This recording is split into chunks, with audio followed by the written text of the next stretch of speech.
بسم اللہ الرحمن الرحیم۔ حضرت زنیرہ کی محبت الہی میں بےتابی۔ سیدہ زنیرہ ایک صحابیہ رضی اللہ تعالی عنہا ہے جو کہ ابو جیل کی خادمہ تھی۔ آپ رضی اللہ تعالی عنہ نے کلمہ پڑھ لیا، ابو جیل کو بھی پتہ چل گیا۔ اس نے آ کر پوچھا کیا کلمہ پڑھ لیا؟ فرمایا ہاں۔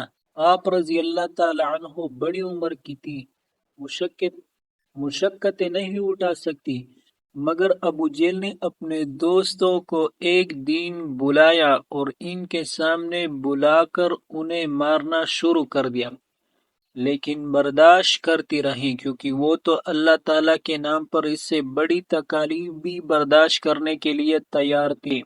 جب اس نے دیکھا کہ اتنا مارا کے باوجود اس کے زبان سے کچھ نہیں نکلا، تو اس نے آپ رضی اللہ تعالی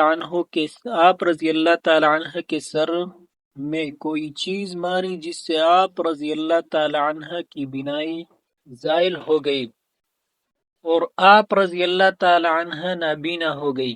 اب انہوں نے مذاق کرنا شروع کر دیا، کہنے لگے دیکھا ہماری بتوں کو پوجا چھوڑ چکی تھی، لہٰذا ہماری معبودوں نے تمہیں اندھا کر دیا، مار برداشت کر چکی تھی، مشقتیں اٹھا چکی تھی، یہ سب سزائیں برداشت کرنا آسان تھی۔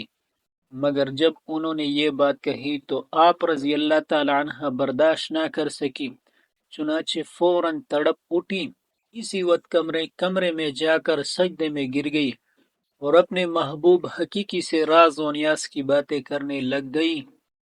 عرض کیا اے اللہ، انہوں نے مجھے سزائیں دی تو میں نے برداشت کیا، وہ میری ہڈیاں بھی توڑ دیتے، وہ میرے جسم کو بھی چلنی کرا دیتے تو میں یہ سب کچھ برداشت کر لیتی، مگر تیری شان میں گستاخی کی کوئی بات برداشت نہیں کر سکتی۔ اللہ اکبر۔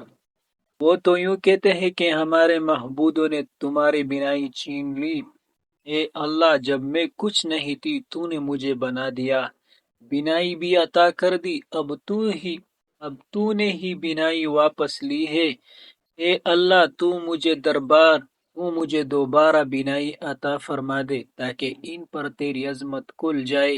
بھی دعا والے ہاتھ چہرے پر نہیں پھیرے تھے کہ اللہ رب العزت نے آپ رضی اللہ تعالی عنہ کی بینائی لوٹا دی۔